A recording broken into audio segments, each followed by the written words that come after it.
Welcome to Donmar TV News Channel. Magandang umaga po sa inyong lahat. It's 11 o'clock in the morning here in the Philippines at may mainit tayong issue ngayon. No? Ito ay tungkol kay Attorney Vic Rodriguez at itong si Thinking Pinoy. No? Itong si Attorney Vic Rodriguez nag-post sa kanyang official Facebook, I think Facebook page ba yan o talagang Facebook niya, no? Facebook profile page, Facebook profile. So nag-post itong si Attorney Vic tungkol kay Thinking Pinoy o RG Nieto at may binuking itong si Attorney Vic.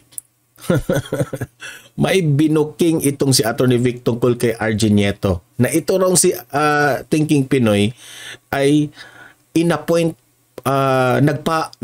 nagpapa-appoint pala sa kanya noon. Kaya raw galit na galit itong si Thinking Pinoy sa kanya dahil hindi niya inapprove. Okay? Kasi parang sinabi na rin ni Attorney Vic Rodriguez na hindi siya qualified, or ewan ko sa kanya, ewan ko kay Attorney Vic Rodriguez ano ang kanyang mga dahilan, no? Kung nasa kanya na yan di ba? So ipapakita ko yung post niya, no, at magre-react tayo. Pagkatapos ng kanyang post, itong si Thinking Pinoy nag-vlog rin, no?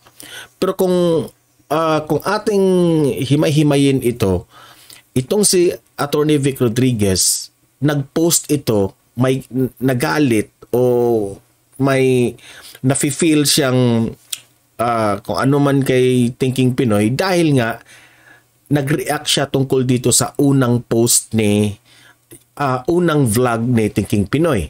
Okay? So ganyan yung senaryo. Si Thinking Pinoy nag-vlog, no? Nabanggit yung pangalan niya, nag-react ngayon, parang nagalit sa kanyang post sa Facebook. At ngayon naman, tinira naman ni Thinking Pinoy. So parang nagsumbata na itong dalawa. Okay? Yan ang pag-uusapan natin ngayon. Pero bago natin yan itatalakay, help me na i-like at i-share itong video na ito sa Facebook at sa YouTube para kakalat ito sa taong bayan. Okay? Sabay-sabay tayong mag-like and share. 1, 2, 3, go! And also guys, itong Donmar TV, please subscribe, please follow para lagi kayong updated sa mga balita na kagaya nito. Okay? Sabay-sabay tayong mag-follow and subscribe. Ready? 1, 2, 3, go! Thank you very much. Okay, so let's move right away sa ating topic. Ano ba ang ipinost ni Attorney Vic Rodriguez? So ito yung pinost niya. Ayan. Ito ay galing sa kanyang Facebook. Okay? So, ayan sa ilalim, dyan siya nagre-react. Yang nasa ilalim na yan. Vlog ni Thinking Pinoy. Sabi niya, to this self-designated attack dog who wanted to become the political advisor, do not take it too personally. Yan na, si Thinking Pinoy ang kanyang pinatutungkulan dyan. Okay. I am not sorry if you think I have caused your non-appointment to your coveted post during my time.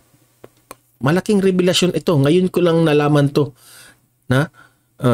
Sabi niya dito na dahil nga dito sa non-appointment, no? Kaya itong si Thinking Pinoy raw ay putak ng putak, galit na galit sa kanya. Okay? Parang ganyan ang sinabi niya. For you simply do not have the wisdom and maturity. Okay? Ibig sabihin, hindi niya inappoint itong si Thinking Pinoy as political advisor dahil wala raw itong sabi niya, wisdom and maturity. Yan ang sinabi niya kay Thinking Pinoy. More so, the gravitas for such a crucial role. Kaya, hindi siya kinuha dahil kanyang yung political advisor na yan, crucial raw na role yan. Okay?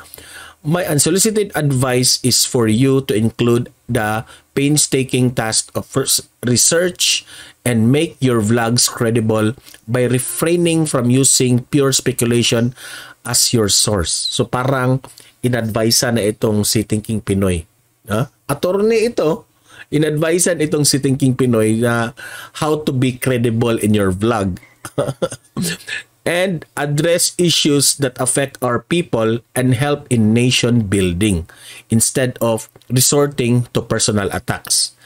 May point rin naman itong si Atty. Vic Rodriguez na parang sinabi niya na kung mag-vlog ka, dapat may purpose. Hindi yung personal attack na lang, no? Dapat ang ibig sabihin ni Atty. Vic is mag-vlog ka yung may makukuha ang taong bayan na parang sabi niya na will help in nation building, yung kind of vlog instead. Okay? Hindi yung mga personal attacks raw. Which is tama nga naman. Yan dapat ang i-follow natin sa mga vloggers. Okay? So, sabi niya, I have no intention of rejoining the administration for reasons which I am prepared to stand alone for. Okay? So sabi niya, ni Atty. Vic Rodriguez, wala na siyang plano na bumalik sa administrasyon ni Presidente Bongbong Marcos. Kung sa question man, maraming nagtatanong kung ito bang si Atty. Vic Rodriguez at si Presidente Bongbong Marcos ay nag-aaway ba? No, dahil ang sabi ni Atty. Vic Rodriguez noon before she leave the administration, sabi niya is for family reason, to have more time sa kanyang pamilya. Yan naman sabi niya. So, sabi niya dito, wala na siyang planong bumalik, no? For the reasons which I am prepared to stand alone for. So, kaya niyang tumayo sa kanyang sarili. So, yan ang kanyang post, no? Dahil nga meron kasing vlog itong si Thinking Pinoy about meron rong mga vloggers na nagpapakalat na yung executive by the way sa inyong kaalaman, itong si Atty. Vic ay yung former executive secretary. Ngayon, yung vlog ni Thinking Pinoy is all about the executive secretary raw. Diyan sa executive branch of government, which is the Malacanang, meron raw nag-mass resignation. Yan kasi ang tungkol ng topic ni Thinking Pinoy dyan. No? Na yung mga vloggers, kung saan nila nakuha yung balita na yan, ay dyan sa isang artikulo na pagmamay-ari raw dito kay Atty. Vic Rodriguez. Okay? Yan ang sabi ni Thinking Pinoy. Yung Saksi Ngayon, ang pangalan ng news outlet, Saksi Ngayon. At isa raw o siya ba ang si Atty. Vic Rodriguez sa mga may-ari diyan sa Saksi Ngayon na na diyan, na tinitira ng Saksi Ngayon ang Malacanang na merong nangyaring mass resignation raw. Okay? Sa executive secretary diyan. Okay? So yan ang vlog diyan ang vlog ni Thinking Pinoy tungkol diyan. Okay? At ngayon ito nag-post na itong si Atty. Vic Rodriguez. Kasi nabanggit kasi ni Thinking Pinoy. Okay? So ngayon naman ipapakita ko yung latest vlog ni Thinking Pinoy. In response to this post ni Atty. Vic Rodriguez. Okay? So i-play natin itong video. Good na ba? Good evening. Ito si Thinking Pinoy, I think nasa London siya, no? Evening na dyan. Good evening mga kambing. Ako si TP, DH ng mga DH na Future Unicorn. At nag-live ako ngayon kasi naaliw ako. Bakla. Si Atty. Vic Rodriguez. Nag-post. Patola rin no? Nag-post si Atty. Vic, ang sabi niya, parang self-proclaimed daw na political advisor. Ako. Ayan. Totoo ba yan? Sagutin mo yan, Thinking Pinoy. Tapos, parang siya daw may gravitas. Tapos daw, attack dog daw ako. No. Alright. Sabi ko, mahinang abogado talaga to si Vic Rodriguez ka ako. Ang ng abogado. Hindi, TP, sagutin mo yun na nagpapa-appoint ka pala na as political advisor. Yun ang ititirahin mo. Huwag mong ititirahin yung mahina siya na abogado. Oo. Alam niyo kung bakit. Ganito. Ano ba pinagbulan ng issue? Ang pinagbulan, guys, ng issue, may mga vloggers na nagkakalat ng thesis na may mass resignation daw sa Malacanang. Na pati daw si Executive Secretary Lucas Bersamin magre-resign o nag-resign na daw, parang ganyan. Tapos ang source nila yung saksi ngayon na tabloid. Tapos nung chinek ko, sino ba may-ari ng saksi ngayon? Kalitaw-litaw, ang may-ari pala, according sa saksi ngayon, si Vic Rodriguez. So sabi ko, alright, ano pa mga ibang mga pinost itong saksi ngayon about BBM? Puro guys, puro mga mga tirada sa Pangulo. Ngayon, ako naman guys, chill naman ako dyan sa ganyan. Kahit tirahin niyo kahit na i-criticize si BBM, okay lang. Walang problema. Kahit ako, pinikriticize ko din minsan eh. Kaya lang, ang naluloka ko sa ginagawa ni Saksi ngayon, puro mga blind item naman yung puro mga anonymous source. Sabi dito ni Thinking Pinoy, nagpalabas itong Saksi ngayon na news outlet na pagmamay-ari ni Atty. Vic Rodriguez na may kaganapan dyan sa loob ng Malacanang na dahil nga dyan sa mass resignation. Grabe yan, kung totoo man yan. At sabi ni Thinking Pinoy na ang kanilang source puro blind item. Walang nabanggit na authentic o talagang merong source sila. Diba? So nakapagtataka. Matatawag na paninira. Yan ang ibig sabihin ni Thinking Pinoy na parang naninira itong saksi ngayon na pagmamay-ari ni former Executive Secretary Atty. Vic Rodriguez. Na kung matatandaan natin, nag-leave ito sa administration si Atty. Vic na sinabi na wala raw silang away dito sa kay PBBM. Pero bakit ngayon tinitira ng saksi ngayon na siya ang may-ari, tinitira ang administrasyon? Yan ang malaking tanong ngayon. Yung halimbawa sinabi, mass resignation daw sa Malacanang, tapos nag-resign daw si E.S. Luc Bersamin. Tapos pag binasa mo yung article, meron lang daw siya na meron yung article na yan sabi, meron daw silang bubuit sa loob ng Malacanang na nagsabing ganon. Tapos sabi ko, okay, parang may mali.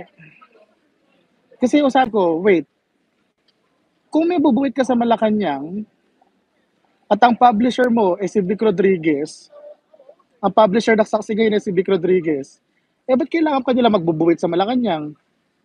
Di ba ang assumption nito, umexit si Vic Rodriguez noong September bilang Executive Secretary, di ba? Umalis siya na bilang ES.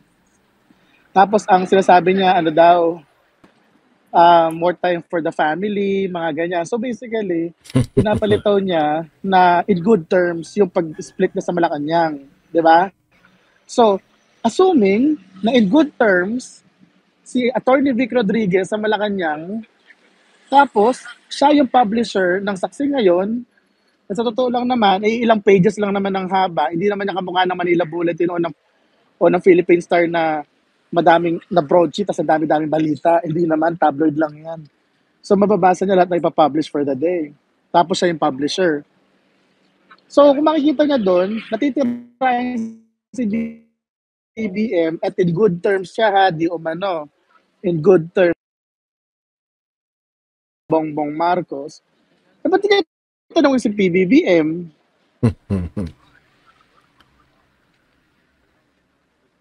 Naintindihan nyo? Ba't titirahin si PBBM ng blind item lang? Atty. Vic Rodriguez, na hindi maganda yung terms ng yung pag-exit sa Malacanang, ano ginawa mo kung di maganda yung terms? Kasi kung kasundo mo naman BBM administration, ang tira dito ni Thinking Pinoy, bakit tinitira nyo na si PBBM? Kung maganda man ang pag-exit mo dyan sa Malacanang. Yan ang tira ni Thinking Pinoy. Which is, ako naman, sagutin sana ni Thinking Pinoy yung nagpapa-appoint ka pala Thinking Pinoy. Okay? Yan ang sabi ni E.S. Vic Rodriguez. Yun ang sagutin mo. Nagpapa-appoint ka raw. Tapos, hindi ka in-appoint ni Atty. Vic Rodriguez, kaya ikaw, galit na galit dito kay galit na galit ka kay Atty. Vic. 'Di ba? Kung matatandaan natin, marami itong vlog si Thinking Pinoy na tinitira niya itong si Atty. Vic, 'di ba? So sino ang totoo ninyo dito ngayon, okay? so nakikita mo na sa sarili mong dyaryo, titirahin yung BBM administration, tapos blind item lang naman, anonymous source lang naman yung source nila. Dapat di mo tinanong yung mga kapalit mo doon, di mo tanong si E.S. Lucberson. Kasi itong revelasyon ni Atty. Vic Rodriguez tungkol sa kanya, malaki yun. So, ngayon lang natin makokonek bakit galit na galit ito at tinitira niya itong si Atty. Vic dahil hindi pala niya in-appoint itong si Thinking Pinoy. Ba't di mo tinanong si PBBM? Di ba parang may mali doon sa Parang may mali doon sa eksena mo na yan. Tapos pangalawa, balik tayo na sa basic na issue. First, di ba nga ang punot dulo kung ba't nag-umpisa ako ng live kagabi? Dahil si ano ba yun? Si Saksi ngayon, ang sabi may mass resignation daw plus E.S. Luc, ganyan. Tapos nakita ko yung Saksi ngayon, tinitira lagi si BBM. So basically, last night, effectively, I was defending the president. I was defending BBM.